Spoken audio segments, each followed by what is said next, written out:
ang 2025 General Appropriations Bill. Malalagdaan pa rin ng Pangulo bago matapos ang taon.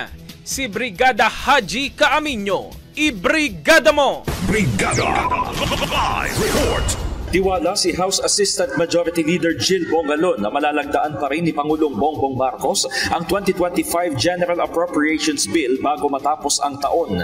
Ito'y kahit pa nagpasya ang Pangulo na i-reschedule ang paglagda sa panukalang budget upang isailalim sa masusing review. Sa pulong balitaan, sinabi ni Bongalon na hindi naman buong budget ang i-veto ni Marcos kundi meron lamang specific line items. Hindi naman anya aabuti ng isang araw sakaling mag-reconvene ang dalawang kapulungan. Ipinaliwanag din ni Representative Jude Asidre na sakaling dagdaan na lang ng Pangulo ang GAA na may vetoed items, maaari naman itong magdalaga ng appropriations sa unutilized o hindi nagamit sa kasalukuyang taon.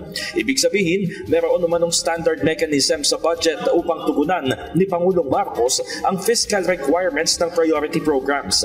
Samantala, hindi naman nakikita ng House leaders na aabot pa sa punto na i-override nila ang vetoed items, lalo't kung halimbawang ibabalik lamang ang natapyas na budget sa Department of Education, handa naman nila ito na suportahan. In the heart of changing lives, ito si Brigada Haji Caaminyo ng 105.1 Brigada News FM Manila, the Music and News Authority.